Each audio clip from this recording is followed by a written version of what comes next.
സദാശിവസമാരംഭാം ശങ്കരാചാര്യമധ്യമാം അസ്മദാചാര്യപര്യന്താം വന്ദേ ഗുരുപരമ്പരാം. ചൈതന്യം ശാശ്വതം ശാന്തം വ്യോമാതീതം നിരഞ്ജനം നാദബിന്ദുകലാതീതം തസ്മൈ ശ്രീ ഗുരുഭ്യോ നമഃ. ഓം ശ്രീ കൽപ്പുഴ ദിവാകര പരമഗുരുഭ്യോ നമഃ. വിഷ്ണുമായ ക്ഷേത്രങ്ങളെക്കുറിച്ചുള്ള ആചാരങ്ങളും ഐതിഹ്യങ്ങളും സംസാരിക്കാനായി ഇന്ന് നമ്മോടൊപ്പം ഉള്ളത് സ്വാമി വ്യാസചൈതന്യ. സ്വാഗതം സ്വാമി. നമസ്തേ സ്വാമി. എന്താണ് ഈ വിഷ്ണുമായ സങ്കല്പം? വിഷ്ണുമായ സങ്കല്പം അത് അടിസ്ഥാനപരമായി പറയുകയാണെങ്കിൽ കേരളത്തിൻ്റെ തനതായിട്ടുള്ളൊരു ആരാധന സമ്പ്രദായം തന്നെയാണ് വിഷ്ണുമായ സങ്കല്പം. അത് വിഷ്ണുമായ സങ്കല്പം താന്ത്രികപരമായോ വൈദികപരമായോ ഏതെങ്കിലും ബ്രാഹ്മണിക്കൽ ബന്ധത്തിൽപ്പെട്ട ഒരു ആരാധനാ സമ്പ്രദായമോ അല്ല. പൂർവകാലം മുതൽ ഗോത്രാചാരങ്ങളുമായി ബന്ധപ്പെട്ട് തന്നെയാണ് വിഷ്ണുമായ എന്നുള്ള സങ്കല്പം വന്നത്.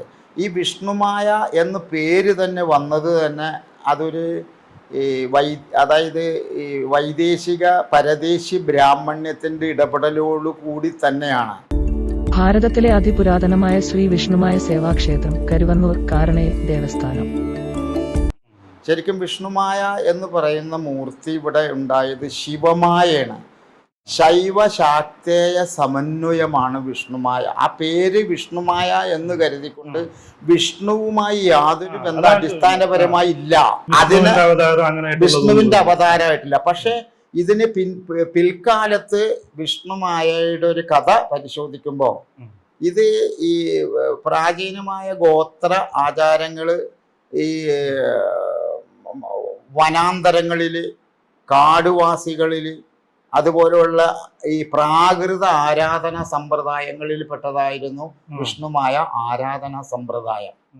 അത് ഒരു കാലഘട്ടത്തിൽ മനുഷ്യന് ക്ഷേത്രങ്ങളിൽ പോകാനോ ആരാധനകൾ സമർപ്പിക്കാനോ അതല്ലെങ്കിൽ തന്നെ ദൈവികമായ പ്രാർത്ഥനകൾ ചെയ്യാനോ അവകാശമില്ലാതിരുന്ന ഒരു കാലഘട്ടം കേരളത്തിൽ, ഇന്ത്യയിൽ മൊത്തത്തിലുണ്ടായിരുന്നു. വിശേഷിച്ച് കേരളത്തിലും ഉണ്ടായിരുന്ന ഒരു വർണ്ണാശ്രമ ധർമ്മ വ്യവസ്ഥ ഇവിടെ ഉണ്ടായിരുന്നല്ലോ.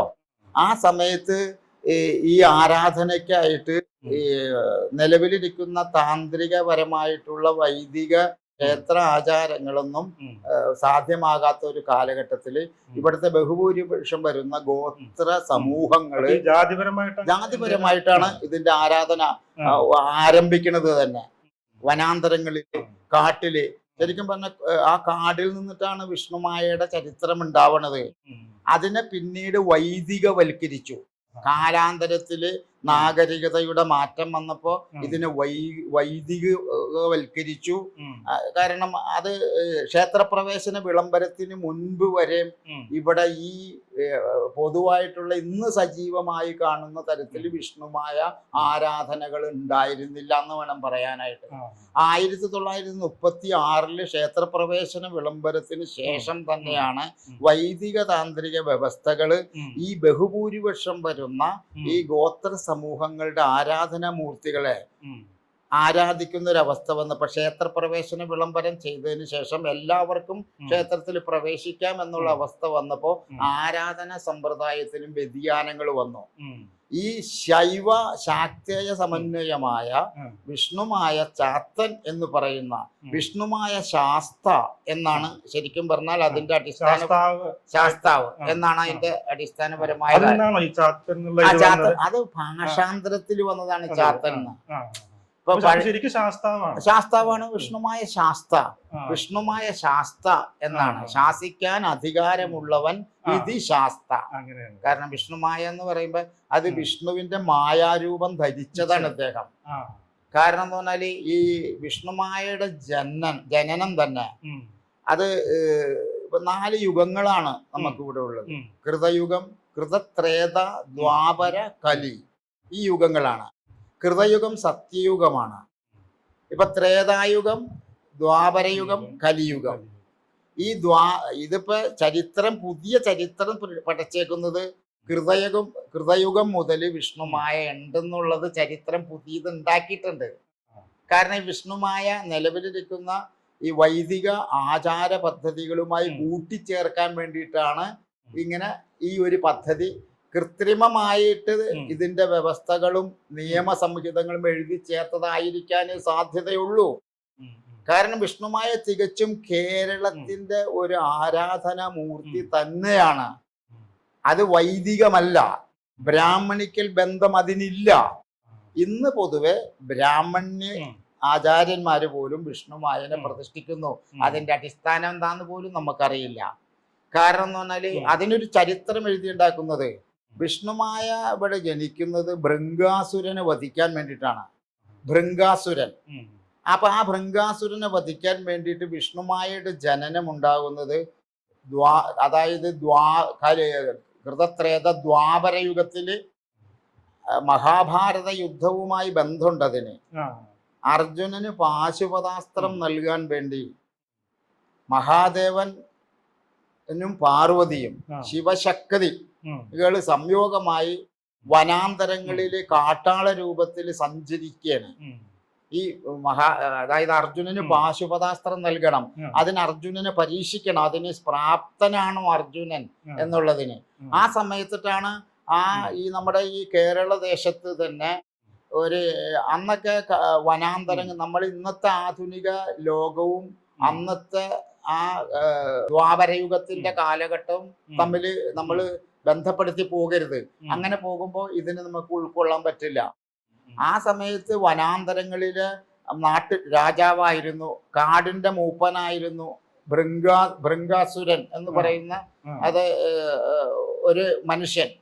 അന്നൊക്കെ അസുരൻ എന്ന് പറയുമ്പോൾ നമ്മൾ രാക്ഷസൻ എന്നുള്ള അർത്ഥത്തിലൊന്നുമല്ല. അന്നൊക്കെ ഏറ്റവും ഗോത്രാചാരങ്ങളുമായി വനാന്തരങ്ങളിൽ ജീവിച്ച് വനാന്തരത്തിലെ കാടിന്റെ മൂപ്പനായിരുന്ന ആളായിരുന്നു ഭൃംഗാസുരൻ. അദ്ദേഹം ലോകകണ്ഠകനായ ആസുരിക സ്വഭാവമുള്ള ആളായിരുന്നു. അദ്ദേഹത്തിന്റെ ഒരു മകളുണ്ട് അദ്ദേഹത്തിന്. ആ മകളുടെ പേരാണ് കൂളിവാക. ഈ കൂളിവാക എന്ന് പറയുന്നതാണ് അദ്ദേഹത്തിന്റെ മകള്. അപ്പൊ ആ കാലഘട്ടത്തിലാണ് കാട്ടാള രൂപം ധരിച്ച ഭഗവാൻ ശ്രീ മഹാദേവൻ പാർവതിയും തമ്മില് അവര് രണ്ടാളും വേഷപ്രച്ഛന്നരായിട്ടാണ് വരുന്നത്. അർജുനന് മനസ്സിലാവരുത് ഇത് മഹാദേവനാണെന്നുള്ളത് വരുന്നത്. അപ്പൊ അതിന് കാട്ടാളന്റെ രൂപത്തില് പാർവതിയും, അതാണ് കിരാത വപുഷേ നമ. കിരാതം എന്ന് വെച്ചാൽ കാട്ടാളൻ എന്നാണ്. അങ്ങനെ വരുന്ന സമയത്തിട്ടാണ് ഇത് വരുന്നതിന് മഹാദേവൻ എന്ന് പറയുന്ന ദേവാദിദേവനായ മഹാദേവന്റെ സങ്കല്പം ശിവൻ എന്ന് പറഞ്ഞ മംഗള സ്വരൂപൻ എന്നാണ്. അത് പരബ്രഹ്മമാണ് ശിവൻ. ആ ഒരു കൺസെപ്റ്റിൽ നമ്മൾ മനസ്സിലാക്കിയാലേ പറ്റുള്ളൂ. അല്ലെങ്കിൽ തലയില് ജഡയും പാമ്പും ഗംഗ അങ്ങനത്തെ ഒരു രൂപത്തിലല്ല ശിവൻ എന്ന് പറഞ്ഞാൽ. ശിവൻ എന്ന് പറഞ്ഞാൽ പരബ്രഹ്മമാണ്.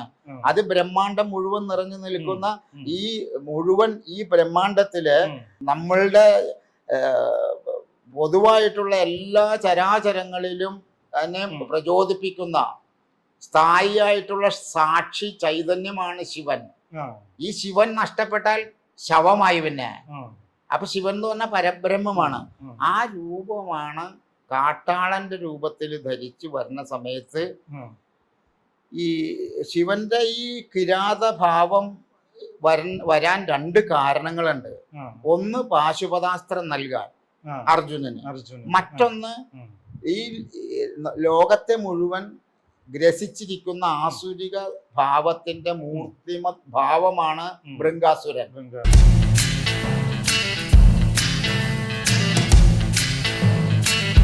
ചുങ്കത് ജ്വല്ലറി ലൈറ്റ് വെയ്റ്റ് ഗോൾഡിന്റെ ഏറ്റവും പുതിയ കളക്ഷൻ. അദ്ദേഹം അതുപോലെയുള്ള വരം നേടിയ അപാര ഇച്ഛാശക്തി, ആസുരിക ശക്തിയുള്ള ആൾക്കാരെല്ലാം അപാര തപശക്തിയുള്ളവരായിരുന്നു. രാവണൻ, അതുപോലെ തന്നെ ദാരികൻ, ഇവരെല്ലാം ഭയങ്കര ശക്തിയുള്ള അതേപോലത്തെ ഒരു കൺസെപ്റ്റിലുള്ള ആളായിരുന്നു ഈ ഭൃംഗാസുരൻ. ഭൃംഗാസുരന് അതിസുന്ദരിയായ ഒരു മകളുണ്ട്, അതാണ് കൂളിവാക. അപ്പൊ ഈ ഭൃംഗാസുരനെ വധിക്കണമെങ്കിൽ ദേവന്മാർക്കോ അസുരന്മാർക്കോ മാനവർക്കോ നിലവിലിരിക്കുന്ന ഒരായുധങ്ങൾക്കോ സാധ്യമല്ല. ഇത് അതായത് ശിവശക്തി സംയോഗത്തിലൂടെ ജനിച്ച ബാലകനായ ഒരാള്, വളരെ ബാലകനായ ഒരാള്, ഒരായുധമില്ലാണ്ട് അദ്ദേഹത്തിന്റെ കളിപ്പാട്ടം കൊണ്ട് മാത്രമേ അദ്ദേഹത്തിനെ വധിക്കാൻ പറ്റുള്ളൂ. ഇതാണ് അദ്ദേഹം നേടിയ വരം. ആ അടിസ്ഥാനത്തിലാണ് മഹാദേവൻ വരുന്ന സമയത്ത് കൂളിവാകനെ കാണാണ്. കൂളിവാക ഈ കാട്ടില് തടാകങ്ങൾ ഉണ്ടാവൂലോ, ആ കൂളിവാക അതിസുന്ദരിയാണ്. വസ്ത്രമൊന്നുമില്ല. വസ്ത്രം എന്ന് പറഞ്ഞാൽ ഇലകൾ വെച്ചിട്ടാണ് വസ്ത്രം ഉണ്ടാക്കി മറച്ചേക്കുന്നത്, ഇലകൾ വെച്ചിട്ട്. അങ്ങനെ കൂളിവാകനെ കണ്ടപ്പോൾ അപ്പൊ ഈ പാർവതിയും പരമശിവനും കാട്ടിലൂടെ ഇങ്ങനെ അലയാണ് പല സ്ഥലത്തും. അവര് സ്വതന്ത്രം വിഹരിക്കാണ്. അവര് ആ ഒരു സാധാരണ പരബ്രഹ്മമോ പരാശക്തിയോ എന്നുള്ള അവസ്ഥ വിട്ടിട്ട് തികച്ചും മാനവ സ്വഭാവത്തിലേക്ക് ഇവര് വിഹരിക്കുകയാണ് കാടിലൂടെ. ആ സമയത്തിട്ടാണ് കൂളിവാകയെ മഹാദേവൻ കാണാനിടവരെയാണ്. കൂളിവാകയെ കണ്ട മാത്രയിൽ തന്നെ അനുരാഗബദ്ധനാവാണ് മഹാദേവൻ. അത്രയ്ക്ക് സുന്ദരിയാണെന്നാണ്. സുന്ദരി, അത്രയ്ക്ക് സുന്ദരി. മഹാദേവൻ എവിടെയെങ്കിലും ഈ സൗന്ദര്യധാമങ്ങളെ കാമിച്ചിട്ടുണ്ടെങ്കിൽ അതിന് പ്രകൃതിയിൽ എന്തെങ്കിലും വ്യതിയാനത്തിനായിരിക്കും. വെറുതെ അങ്ങനെ ചെയ്യില്ല. അങ്ങനെ കൂളിവാകയെ കണ്ടു കഴിഞ്ഞപ്പോ ഈ കൂളിവാകയെ കാണുന്നതിന് മുമ്പ് തന്നെ ഈ കൂളിവാക സ്നാനം ചെയ്യുന്ന തടാകത്തിന്റെ പരിസരത്ത് എത്തിയപ്പോ തന്നെ കാടാണല്ലോ, ഭയങ്കരമായ അതായത് മോഹിപ്പിക്കുന്ന തരത്തില് മാദകത്വം വരുന്ന തരത്തിലുള്ള ഗന്ധങ്ങൾ വരെയാണ് പുഷ്പങ്ങളുടെ. അപ്പൊ മഹാദേവൻ ചെന്ന് ഇത് എവിടുന്ന് ഇത് വരുന്നത്, ഇത് മനസ്സിലാകുന്നില്ല. അങ്ങനെ ചെന്ന സമയത്തിട്ടാണ് കൂളിവാകയെ കാണുന്നത്. കൂളിവാകയെ കണ്ടു കഴിഞ്ഞപ്പോ കൂളിവാക ഈ മഹാദേവന്റെ രൂപത്തിലല്ല, വേറൊരു കാട്ടാളൻ രൂപത്തിലാണ് ചെന്നത്. അപ്പൊ അന്യപുരുഷനെ കണ്ടോടുകൂടി ഈ തടാകത്തിൽ നിന്ന് കൂളിവാക കയറി വന്നിട്ട് ഒരു ആദരവ്, അത് സ്വാഭാവികമായിട്ടുണ്ടാവുമല്ലോ ആദരവ്. അങ്ങനെ ആദരിച്ചു. അങ്ങ് എവിടെ നിന്നാണ് വന്നത്, എന്താണ്? അപ്പൊ ഞാൻ ഇങ്ങനെ ഒരു വഴിപോക്കനാണ്, ഞാനിങ്ങനെ കാട് കാണുന്നതിന് വേണ്ടി വന്നേക്കുന്നതാണ്. അപ്പൊ നിന്നിൽ ഞാൻ സംപ്രീതനായി, അനുരക്തനായി. അപ്പൊ അതിന്റെ പേരില് നിന്നെ എനിക്ക് മോഹമുണ്ട് നിന്നില്. അപ്പൊ പറഞ്ഞു ഞാൻ കന്യകയാണ്, ഞാൻ കാടിന്റെ മൂപ്പനായിട്ടുള്ള ബൃങ്കാസുരന്റെ മകളാണ്, എന്നെ അങ്ങനെ ഒന്നും മോഹിക്കാൻ പാടില്ല. അപ്പൊ പറഞ്ഞു എനിക്കെന്തായാലും നിന്നിൽ മോഹമുണ്ട്. അപ്പൊ എന്റെ ഈ രാജ്യം ഭരിക്കുന്ന, ഈ കാട് ഭരിക്കുന്ന മൂപ്പനായ എന്റെ പിതാവിന്റെ എന്നെ കുറിച്ച് അങ്ങക്ക് അറിയില്ല എന്നിട്ടാണ് അങ്ങ് എന്നെ മോഹിക്കുന്നത്. സ്വയം നാശം വരുത്തി വയ്ക്കാനാണ് അങ്ങയുടെ ആഗ്രഹം ഇവിടെ വന്നേക്കണേ. അപ്പൊ എന്ത് സംഭവിച്ചാലും ശരിയാണ്, ഞാൻ നിന്നിൽ അനുരാഗമുള്ളവനായി മാറി. എനിക്ക് അതിന്റെ മനസ്സങ്ങനെ ആയി. അത് എനിക്ക് എൻ്റെ ആ ഒരു ആഗ്രഹ പൂർത്തീകരണത്തിന് വേണ്ടി ഞാൻ ആഗ്രഹിക്കുകയാണ് എന്ന് പറയാം. അപ്പൊ പറഞ്ഞ അസംഭവമായ കാര്യങ്ങളാണ്, സംഭവിക്കാത്ത കാര്യങ്ങളാണ് ഇത് സംഭവിക്കും. ഇത്രയും കർക്കശമായി പറഞ്ഞപ്പോ ഇത്രയും രാജാവായ കാട്ടുമൂപ്പന്റെ മകളായ എന്നോട് ഇത്രയും ശക്തമായി പറയാൻ ഒരാള് വരണമെങ്കിൽ ഇദ്ദേഹം ആരാണ് എന്ന് കൂളിവാക അകക്കണ്ണിൽ അത് മനസ്സിലാക്കി. കാരണം കൂളിവാക ആദിപരാശക്തിയുടെ ഉപാസകയും കൂടിയായിരുന്നു, പാർവതി ദേവിയുടെ ആദിപരാശക്തിയുടെ. ആ ഒരു ഭാവത്തിൽ മനസ്സിലാക്കി സാധാരണ ഒരു കാട്ടാളനോ എന്നിൽപ്പെട്ടവനോ അല്ല ഈ വന്നേക്കുന്നത്. ഇദ്ദേഹത്തിൽ എന്തോ പ്രത്യേകത ഉണ്ടെന്ന് കൂളിവാക മനസ്സിലാക്കുകയാണ്. കൂളിവാക മനസ്സിലാക്കി കഴിഞ്ഞപ്പോ ആകെ വിഷമായി. അപ്പൊ ഈ മഹാദേവൻ ഈ കാട്ടാളൻ വിടണ മട്ടില്ല. അവ പറഞ്ഞു ഞാൻ സ്നാനം ചെയ്യാണ്, ഞാൻ സ്നാനം ചെയ്ത് ശുദ്ധീകരിച്ചതിന് ശേഷം അങ്ങയുടെ ആഗ്രഹം നമുക്ക് പരിഗണിക്കാം, അങ്ങ് ഇപ്പോ ഇവിടെ നിന്ന് മാറണം എന്ന് പറഞ്ഞപ്പോ ശരി, നീ നിന്റേതായ സ്നാന വ്യവസ്ഥകളൊക്കെ ചെയ്തോളൂ, ഞാൻ പോയിട്ട് വരാം. അങ്ങനെ പോയ സമയത്ത് ഈ കൂളിവാകയ്ക്ക് സങ്കടമായി. ഞാൻ ഇത്രയും നാൾ കന്യകയായിട്ട് ജീവിക്കുകയാണ്, ഇന്ന് വരെ ഒരു പുരുഷനെ പോലും ഞാൻ കാമിച്ചിട്ടില്ല. എൻ്റെ അടുത്ത് ഞാൻ ആദിപരാശക്തിയായിട്ടുള്ള മഹാദേവിയെ ഉപാസിക്കുന്ന എൻ്റെ അടുത്ത് ഒരാള് വന്ന് ഇങ്ങനെ പറഞ്ഞപ്പോ അത് സാക്ഷാൽ മഹാദേവൻ തന്നെ ആയിരിക്കാം ഇത്, അല്ലെങ്കിൽ ആർക്കും എൻ്റെ അടുത്ത് ഇങ്ങനെ പറയാൻ പറ്റില്ല. ഞാനിത് എന്ത് ചെയ്യും? സന്നിഗ്ധ ഘട്ടത്തിലായി കൂളിവാക. എന്ത് ചെയ്യും? അദ്ദേഹത്തോട് വരാൻ പറഞ്ഞിട്ടുകൊണ്ട് എനിക്കിതിൽ വഴിപ്പെടാനും പറ്റില്ല. കാരണം കാടിന്റെ നിയമങ്ങൾക്കെല്ലാം വിരുദ്ധമാണല്ലോ അത്. അങ്ങനെ പാർവതിയെ ഭജിക്കുകയാണ് ഒരു നിമിഷം കൂളിവാക. അപ്പൊ ഈ സങ്കല്പത്തിൽ പറയണെങ്കിൽ അതിശയോക്തിപരമായി പറയണെങ്കിൽ പ്രത്യക്ഷപ്പെട്ടു എന്നൊക്കെയാണ്. അങ്ങനെയല്ല, പാർവതിയും ഈ കാട്ടിലൂടെ ഇങ്ങനെ അലിഞ്ഞു കിടക്കണ്ടല്ലോ. അങ്ങനെ ഇത് ഇവരുടെ പ്രാർത്ഥനയും മനസ്സും കണ്ടപ്പോ പാർവതി ഇവരുടെ മുമ്പിൽ വന്നു. എന്താണ് നിന്റെ മുഖം വിഷണ്ണമായിരിക്കുന്നത്? നീ സങ്കടപ്പെട്ടിരിക്കുന്നത് എന്താണ്? നീ ആരാണ്? അപ്പൊ ഞാൻ ഇങ്ങനെ കാട്ടുമൂപ്പന്റെ മകളാണ്. ഞാൻ സ്നാനം ചെയ്തിരുന്നപ്പോ ഒരു ആള് ഞങ്ങളുടെ വേഷത്തിൽ ധരിച്ച ഒരാള് വന്നിട്ട് അദ്ദേഹം എന്നെ കാമിച്ചു, എന്നെ പ്രാപിക്കണമെന്നാണ് പറയണത്. ഞാൻ നിസ്സംഗതായ അവസ്ഥയിലാണ് നിൽക്കുന്നത്. ഞാൻ കന്യകയായി ജീവിക്കാനാണ് ആഗ്രഹിക്കുന്നത്. ഞാൻ ആദിപരാശക്തിയായുള്ള മഹാദേവിയുടെ പ്രാർത്ഥനയും ഉപാസനയും കർമ്മ സംവിധാനങ്ങളും ആരാധനയായിട്ട് ജീവിച്ച് തീർക്കാൻ ആഗ്രഹിക്കുന്ന ആളാണ്. ഇങ്ങനെ ഒരു അവസരം വന്നപ്പോൾ എനിക്ക് മാനസികമായി ഭയങ്കര സങ്കടമുണ്ട്. ഞാൻ ആരോട് പറയൂത് എന്ന് പറഞ്ഞു. അപ്പൊ പാർവതിക്ക് ഇത് മനസ്സിലായി. പാർവതിയാണല്ലോ വന്നേക്കണേ. അപ്പൊ വന്നത് ആരായിരുന്നു എന്നും പാർവതിക്ക് മനസ്സിലായി. ഇവരുണ്ടാളാണ് അവിടെ ഇവിടെയൊക്കെ നടക്കണേ. അപ്പൊ നീ വിഷമിക്കണ്ട. ആ ഒരു സങ്കടത്തിന് പരിഹാരം, നീ ആദിപരാശക്തിയായ ദേവിയെ ഉപാസിക്കുന്ന ഒരാളാണല്ലോ, അതിനൊരു പരിഹാരം ആ പരാശക്തി തന്നെ നിനക്ക് കാണിച്ചു തരും. നീ വിഷമിക്കണ്ട, നിന്റെ സങ്കടത്തിന് പരിഹാരം ഉണ്ടാകും എന്ന് പറഞ്ഞ് കൂളിവാകയെ സമാധാനപ്പെടുത്തിയതിന് ശേഷം പാർവതി കൂളിവാകയുടെ രൂപം ധരിക്കുകയാണ്. നീ മാറിയുന്നോളൂ, ഈ ആള് വരൂലോ. മഹാദേവൻ ഇങ്ങനെ പരാക്രമം പിടിച്ചിട്ട് കാട് മുഴുവൻ സഞ്ചരിക്കണമെന്നാണ്. ഇത് കഥകളാണ്. ഇതിലൂടെ സയന്റിഫിക് ആയിട്ട് നാം മനസ്സിലാക്കേണ്ടത് ജീവാത്മാവും പരമാത്മാവും തമ്മിലുള്ള മേളനമാണ് നാം കരുതേണ്ടത്. അല്ലാണ്ട് ചാത്തൻ എന്നൊക്കെ പറയുമ്പോൾ ചാത്തൻ പരബ്രഹ്മമാണ്. അപ്പൊ അത് മറ്റൊരു കഥ, അതിലേക്ക് വരാം നമ്മള്. ഇതിന്റെ ആവിർഭാവമാണ് ഞാൻ പറഞ്ഞത്. ഇതിന്റെ ഈ കഥ ഇവിടെ ഗോത്ര കഥകൾ നിലനിന്നൊരു കഥയാണ് ഇപ്പൊ നമ്മൾ പറഞ്ഞു വന്നത്, ചാത്തന്റെ ജനനത്തിന്റെ. അങ്ങനെ സമയത്തിട്ട് കൂളിവാകയുടെ രൂപം ധരിക്കുകയാണ് പാർവതി. അപ്പൊ കൂളിവാക അവിടെ നിന്ന് നിഷ്കാസിതയായി മാറിയുന്നു. എന്നിട്ട് ആ കൂളിവാക സ്നാനം ചെയ്ത അതേ തടാകത്തിൽ തന്നെ പാർവതി കുളിക്കുകയാണ്. കൂളിവാക തന്നെ കണ്ടാൽ അപ്സരസ് തോറ്റുപോകുന്ന പാർവതിയാവുമ്പോ പിന്നെ മറ്റൊന്നും കൂടിയതുണ്ടല്ലോ. മഹാദേവൻ വന്ന സമയത്ത് ഈ കൂളിവാകയെ കാണുകയാണ്. ഇത്ര അപാരമായ സുഗന്ധങ്ങള്, പുഷ്പങ്ങളെല്ലാം അവിടെ കാട്ടിലുള്ള എല്ലാ പുഷ്പങ്ങളും വിടർന്ന് ആ സമയത്ത് വല്ലികളൊക്കെ ഇങ്ങനെ പുഷ്പങ്ങള് വിടർന്നിട്ട്, അതായത് ഒരിക്കലും നമുക്ക് വാക്കുകൾ കൊണ്ട് ആവിഷ്കരിക്കാൻ പറ്റാത്ത ഒരു സുഗന്ധം ഈ പ്രകൃതിയിലേക്ക് വിലയം പ്രാപിച്ചു.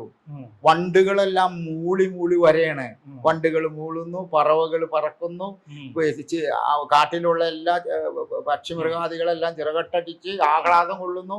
ഈ സമയത്ത് കൂളിവാക ഈ തടാകത്തിൽ നിന്ന് കയറി വരെയാണ്. കൂളിവാകയെ കണ്ട് അപ്പൊ പറഞ്ഞിട്ടുണ്ടല്ലോ വരാൻ പറഞ്ഞു. ആ നിമിഷം വരെ കൊണ്ട് പാർവതിയും ആയിട്ടുള്ള കൂളിവാകയും മഹാദേവനായിട്ടുള്ള കാട്ടാളനും തമ്മില് മനുഷ്യ സഹജമായി ഇണചേരാണ്. അങ്ങനെ ഇണചേർന്ന്, അതായത് മഹാദേവന്റെ അവതാരങ്ങളാണ് ഗണപതി, സുബ്രഹ്മണ്യൻ, ശാസ്താവ് പോലെയുള്ള. ഗണപതി സുബ്രഹ്മണ്യൻ, ശാസ്താവ് തന്നെയാണിത്.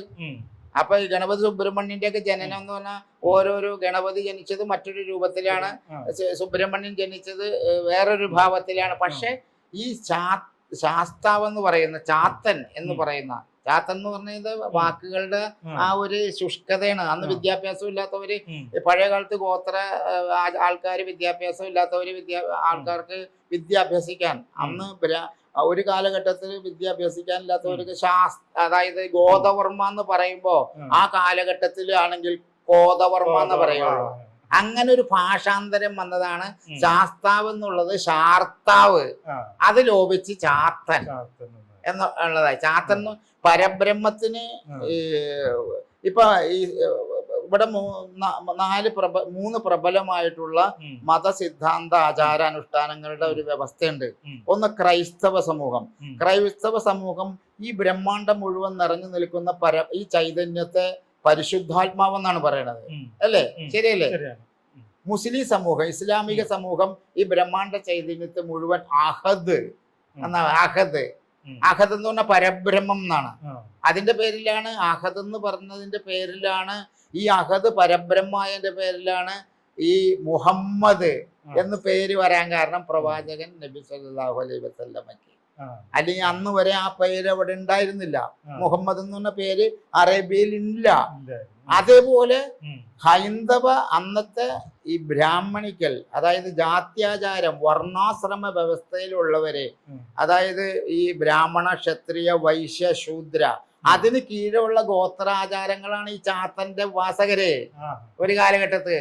അതല്ലാണ്ട് ഇവിടെ ബ്രാഹ്മണനോ ക്ഷത്രിയനോ വൈശ്യനോ ശൂദ്രനോ ഒന്നും ചാത്തനുമായി യാതൊരു ബന്ധം ഒരു കാലഘട്ടത്തിൽ ഉണ്ടായില്ല. അപ്പൊ അങ്ങനെയുള്ള ഹിന്ദു സനാതന ധർമ്മം എന്ന് പറയുന്ന ആ ഒരു വ്യവസ്ഥ ഉള്ളവര് ഈ ബ്രഹ്മാണ്ഡ ചൈതന്യത്തെ പരബ്രഹ്മം എന്നാണ് പറഞ്ഞത്. അപ്പൊ അതിന് ഈ ജാത്യാചാരത്തിന്റെ അന്ന് ജാത്യാചാരം ഇവിടെ നിലനിൽക്കുന്നുണ്ട് ശക്തമായിട്ട്. അതിന് കീഴെയുള്ള കോടാനുകോടി വരുന്ന മനുഷ്യ സമൂഹങ്ങളുണ്ടല്ലോ, ഈ ബ്രാഹ്മണ ക്ഷത്രിയ വൈശ്യ ശൂദ്രന്റെ കീഴെയുള്ള പുറം ജാതിക്കാരായിട്ടുള്ള കോടാനുകോടി സമൂഹങ്ങളുണ്ടല്ലോ, അവര് ഈ ബ്രഹ്മാണ്ഡ ചൈതന്യത്തെ അവര് ചാത്തനായിട്ടാണ് കരുതിയത്. അത് വൃക്ഷങ്ങളില്, അതുപോലെ തന്നെ മൺകൂനകള്, കല്ലുകള്, പാറക്കല്ലുകള്, മലകള്, ഇതെല്ലാം ദേവന്റെ സങ്കേതമായിട്ടാണ് കരുതിയത്. അങ്ങനെ ഈ കൂളിവാകയും ആയിട്ടുള്ള പാർവതിയും പരമശിവനും തമ്മിൽ മനുഷ്യ സഹജമായ ശാരീരിക ബന്ധത്തിലൂടെ ഒരു ഉണ്ണി ഉണ്ടാവുകയാണ്. അത് മനുഷ്യരൂപത്തിലുള്ള ഉണ്ണിയല്ല ഉണ്ടായേക്കണേ, ഒരു ഫലം. നമ്മുടെ ഈ കാരറ്റ് പോലത്തെ ഒരു ഫലം ഉണ്ടല്ലോ, മനുഷ്യൻ കഴിക്കുന്ന ഒരു ഫലം. ആ ഫലം ഉണ്ടായി കഴിഞ്ഞപ്പോ നിമിഷേരം കൊണ്ട്, അതായത് 3:45 വിനാഴിക, 3:45 വിനാഴിക സമയം എന്ന് പറഞ്ഞാൽ 2.5 നാഴിക എന്ന് പറയുമ്പോ 1 മണിക്കൂറാണ്. അപ്പൊ 3:45 എന്ന് പറയുക 1.5 മണിക്കൂർ ഏറ്റവും കൂടിയ ആ സമയം കൊണ്ടാണ് ഒരു സ്ത്രീ എങ്ങനെയാണ് ഗർഭം ധരിക്കുന്നത്. 9 മാസം 9 ദിവസം 9 നാഴിക 9 വിനാഴിക പൂർത്തിയായി സ്ത്രീക്ക് മാത്രം ഉണ്ടാകുന്ന, പ്രസവ സമയത്ത് മാത്രം ഉണ്ടാകുന്ന ഒരു പ്രാണനാണ് സൂതിക എന്ന പ്രാണൻ ഇളക്കം തട്ടി ഗർഭസ്ഥ ശിശുവിനെ പാർവതി പ്രസവിക്കുകയാണ്. ഇതൊരു ഫലമായിട്ടാണ് പ്രസവിക്കണേ. ആ പ്രസവിച്ച ഫലത്തെ മഹാദേവൻ തന്റെ ദൗത്യം പൂർത്തിയാക്കി മഹാദേവൻ പറഞ്ഞു, ഇതൊരു ദൗത്യത്തിന് വേണ്ടിയിട്ടാണല്ലോ ഇവര് ഇങ്ങനത്തെ ഒരു അവസ്ഥ ഉണ്ടായ. ആ ഫലത്തെ കൂളിവാക, യഥാർത്ഥ കൂളിവാക പാർവതി വിളിച്ചിട്ട്, ഇത് നീ ഭക്ഷിച്ചോളൂ, നിനക്ക് നല്ലൊരു ഉണ്ണി ഉണ്ടാവും. നല്ലൊരു ഉണ്ണി ഉണ്ടാവുമ്പോ ഈ കാടിനെയും നാടിനെയും പിറപ്പിക്കുന്ന ലോകകണ്ടകനായിട്ടുള്ള ബൃങ്കാസുരനെ ആ ഉണ്ണി വധിക്കും. നീ ഈ ഉണ്ണിക്ക്, അതായത് സ്തന്യം, അതായത് മുല നൽകി, അതായത് കുഞ്ഞുങ്ങൾ പ്രസവിച്ച അമ്മിഞ്ഞ കൊടുക്കുമല്ലോ, അത് കൊടുത്ത് നീ ആ കുട്ടിയെ വളർത്തണം. ഇതിനൊരു, അതായത് 7 വയസ്സ് പൂർത്തിയാകുമ്പോൾ ഈ കുട്ടി ഉണ്ടായത് എന്താന്ന് എങ്ങനെയാന്നുള്ള സത്യം നിനക്കറിയാം. ഇതിനെ കൈലാസത്തിലേക്ക് നീ എത്തിക്കണം. അവിടെ നിന്ന് അതുവരെ നിനക്ക് വളർത്താൻ അധികാരമുള്ളൂ. അത് ഈ ബൃങ്കാസുരനെ വധിക്കാൻ വേണ്ടി മാത്രമാണ്, കാരണം ബാലകനെ വധിക്കാൻ പറ്റുള്ളൂ എന്ന് പറഞ്ഞിട്ട് മകളോട് പറയുന്നുണ്ട് അച്ഛനെ വധിക്കുമെന്നുള്ള. പിന്നെ തീർച്ചയായിട്ടും, കാരണം അല്ല അതായത് വിഷ്ണുമായ ആയിട്ടില്ലല്ലോ ഇപ്പോ, കൂളിവാകയുടെ അടുത്ത് അവരുടെ അച്ഛനാണ് മകൻ. ഈ ബൃങ്കാസുരന്റെ അതായത് കൂളിവാകയുടെ പിതാവല്ല ബൃങ്കാസുരൻ. ബൃങ്കാസുരൻ രാജാവാണ്. കൂളിവാക കാട്ടിലെ മൂപ്പന്റെ മകളാണ്. അപ്പൊ ആ കൂളിവാക ആ കാട്ടിലെ മൂപ്പന്റെ, ആ കാട് ഭരിക്കുന്ന മൂപ്പന്റെ മകളാണ് കൂളിവാക. ഈ കാടും നാടും മൊത്തത്തില് എല്ലാം അന്നത്ത് നിലനിൽക്കുന്ന ആ ലോകം മുഴുവൻ ഭരിക്കുന്ന ഒരു ആസുരിക ശക്തിയാണ് ബൃങ്കാസുരൻ. ആ ബൃങ്കാസുരനെ വധിക്കുമെന്ന് പറയണ്. അതിനു വേണ്ടിയിട്ടാണ് ഇവൻ ജനിച്ചിരിക്കുന്നത്. ബൃങ്കാസുരനെ വധിച്ചിട്ട് കൈലാസത്തിൽ എത്തിക്കണം. ഇതിന്റെ ആ ദൗത്യം കഴിഞ്ഞാൽ ഇവന് കൈലാസത്തിലേക്ക് ഇവൻ എത്തിക്കണം. അത് മഹാദേവന്റെ സന്താനം തന്നെയാണല്ലോ. അങ്ങനെ പറഞ്ഞ് കൂളിവാകരുടെ അടുത്ത് പറഞ്ഞ് അനുഗ്രഹം കൊടുത്തു. അങ്ങനെ പോയ സമയത്തിട്ടാണ് പാർവതി മറിഞ്ഞു പോയി. ഇത് കഥയാണ്. ഇത് കഥയും സത്യവും തമ്മിൽ വളരെ വളരെ അന്തരങ്ങളുണ്ട്. അപ്പൊ ആ ഒരു ഇതിൽ കൂളിവാക മറന്ന സമയത്ത് ഈ കൊടുത്ത ഫലം കൂളിവാക, നീ ഇത് സ്നാനം ചെയ്ത് ദേഹശുദ്ധി വരുത്തിയതിന് ശേഷം മാത്രമേ ഇത് ഭക്ഷിക്കാൻ പാടുള്ളൂ. ഇത് ദേവ ചൈതന്യമാണ്, അല്ലാണ്ട് വെറുതെ ഓടിച്ചെന്ന് വാരി തിന്നാൻ പറ്റില്ലല്ലോ. അപ്പൊ നമ്മൾ അതാണ് ഒരു ഭക്ഷണം വെക്കുമ്പോ ഭക്ഷണം വയ്ക്കുമ്പോൾ ദേവ ചൈതന്യങ്ങൾ ഉള്ളതിന്റെ പേര് അന്നം ഹി ബ്രഹ്മ. അതാണ് അന്നം ഹി ബ്രഹ്മ. അന്നം ബ്രഹ്മമാണ്. അപ്പൊ ആ ഒരു ഇതിൽ ചെയ്യണമെന്ന് വെച്ചിട്ടാണ് കൂളിവാക വീണ്ടും സ്നാനത്തിന് പോയി. ഈ മടിയിൽ വെച്ചേക്കണ ഇല കൊണ്ട് വരച്ചേക്കണ വസ്ത്രമാണല്ലോ. പക്ഷേ ഈ സ്നാനത്തിന് പോണ സമയത്തിട്ട് ഈ വേരിൽ തട്ടി, കാടാണല്ലോ, കാല് വേരിൽ തട്ടിയിട്ട് ഈ ഫലം താഴെ ചാടി. താഴെ ചാടിയോടുകൂടി പൊട്ടിയിട്ട് തുരു തുരു തുരു തുരു തുരു തുരുന്ന് ജീവനുകൾ ഉണ്ടാവുകയാണ്. മനുഷ്യരൂപം ചാത്തന്മാരുണ്ടാവുകയാണ്. 391 ഇപ്പൊ 400 ചാത്തന്മാരുണ്ടെന്നൊക്കെ പലരും പറയുന്നുണ്ട്. ഇന്ന് നിലവിലുള്ളത് 391 ചാത്തന്മാരാണ്. പല ചാത്തൻ മഠങ്ങളിലും 390 പറയുന്നത്. പക്ഷെ 391 ചാത്തന്മാരുണ്ട്. ആ ഒരു ചാത്തൻ ഈ പറയിപറ്റ പന്തീരുകുലത്തില്, അതായത് ഗോവിന്ദ മഹർഷിയുടെ മകനായിട്ടുള്ള വരരുചിക്ക് പറയിലുണ്ടായ 12 മക്കളുണ്ടല്ലോ. അത് ഓരോരുത്തരും ഓരോ ആൾക്കാരെയും ഓരോരുത്തരും എടുത്ത് വളർത്തിയില്ലോ. ഇപ്പൊ അഗ്നിഹോത്രിനെ ബ്രാഹ്മണൻ എടുത്താലും അദ്ദേഹം ബ്രാഹ്മണനായില്ലോ. അതുപോലെ ഓരോരുത്തരും എടുത്ത പോലെ ഈ 391 ചാത്തന്മാരില്ലേ, 400 ചാത്തന്മാരുണ്ടെന്നൊക്കെ പറയുന്നു. അതൊക്കെ ചാത്തന്മാര് 10 ചാത്തന്മാര് യുദ്ധത്തിൽ മരിച്ചു. ചാത്തൻ പരബ്രഹ്മല്ലേ എങ്ങനെ മരിക്കും? പരബ്രഹ്മത്തെ കൊല്ലാൻ ആർക്കെങ്കിലും പറ്റുമോ? അതെല്ലാം നമുക്ക് ഉൾക്കൊള്ളാൻ പറ്റാത്തതാണ്. ഇന്ന് നിലവിൽ 391 ചാത്തന്മാരുണ്ട്. ആ 390 നിലവില് പേര് കേട്ടിട്ടുള്ളത്. എല്ലാ സ്ഥലങ്ങളിലും ഈ ചാത്തൻ മഠങ്ങൾ, തൃശ്ശൂര് പോലുള്ള ഭാഗങ്ങളിലാണ് ഏറ്റവും കൂടുതൽ ചാത്തൻ മഠങ്ങൾ ഉള്ളത്.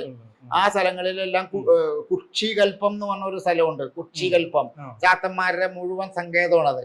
ആ ചാത്തൻ ക്ഷേത്രത്തിന്റെ തന്നെ കുക്ഷികൽപ്പം എന്ന് പറഞ്ഞൊരു തറ വെച്ചിട്ടുണ്ട്.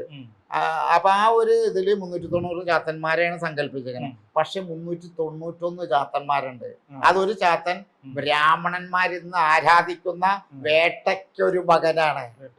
കിരാത സൂനു എന്നാ പറയണേ. കിരാതൻ എന്ന് പറഞ്ഞ ആരാ? കാട്ടാളൻ എന്നാണല്ലോ.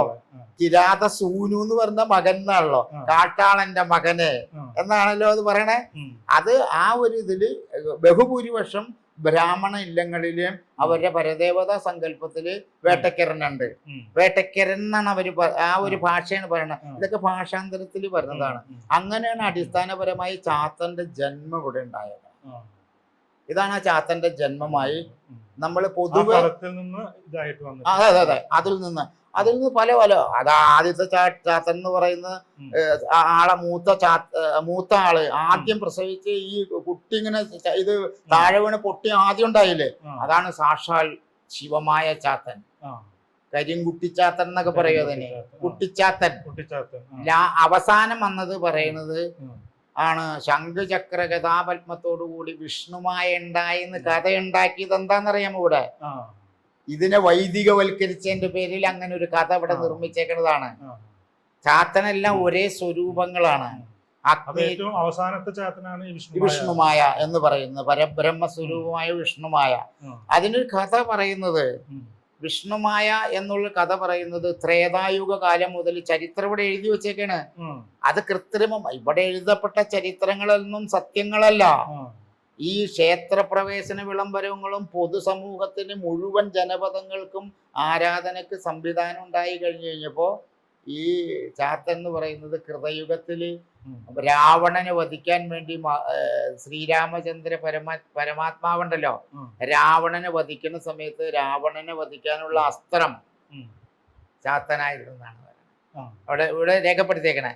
മറ്റൊരു കാര്യം, ബൃങ്കാസുരനെ വധിച്ചതിന് ശേഷം ഈ കൈലാസത്തിലെത്തിയ ചാത്തൻ ഈ വിഷ്ണുമായ രൂപം ധരിക്കുന്നത് കൈലാസത്തിലേക്ക് ഈ ചാത്തൻ ചെല്ലണ സമയത്ത് കൈലാസത്തിന്റെ കവാടത്തിൽ നിൽക്കുന്ന കാവൽക്കാരായിട്ടുള്ള ശിവഭൂതങ്ങള് ചാത്തനെ തടഞ്ഞു.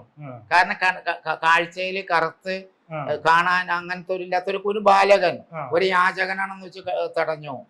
പോകാൻ പറ്റില്ല, പൊക്കോളാൻ പറഞ്ഞു. അങ്ങനെ ആക്ഷേപിച്ചു വിട്ടപ്പോ ആ വിഷമത്തില് മനസ്സിലായി ഇവര് നമ്മളെ കടത്തിവിടില്ല എന്നുള്ളത്. അങ്ങനെ അദ്ദേഹം പിന്നെ ഒരു നിമിഷത്തെ അവിടുന്ന് മാറ്റത്തിന് ശേഷമാണ് ശംഖുചക്ര ഗതാപത്മത്തോടു കൂടി മഹാവിഷ്ണുവായിട്ട് വരെയാണ്. വിഷ്ണു വേഷം ധരിച്ച് വിഷ്ണുവിന്റെ വേഷം ധരിച്ചു വരെയാണ്. അപ്പൊ ആ വേഷം ധരിച്ചു വന്നപ്പോ ഈ കാവൽക്കാർ ചിന്തിച്ചു മഹാവിഷ്ണുവാണ് വന്നേക്കണേ, ബ്രഹ്മവിഷ്ണു മഹേശ്വരന്മാരിൽ ഒരാളല്ലേ. അങ്ങനെ വിഷ്ണുവാണ് ധരിപ്പിച്ച് അദ്ദേഹത്തിന് അകത്തേക്ക് കയറ്റി വിട്ടു. മഹാദേവന് മനസ്സിലായി ഇതെന്റെ മകൻ തന്നെയാണ്, ഇത് സാക്ഷാൽ ശാസ്ത്രം തന്നെയാണ് വന്നേക്കണെന്നുള്ളത് മനസ്സിലായി. അങ്ങനെയാണ് വിഷ്ണുമായ രൂപം ആയി ഭഗവാന് ശിവമായ ചാത്തന് വിഷ്ണുമായ ചാത്തൻ എന്നും കൂടി പേര് വരാൻ കാരണം.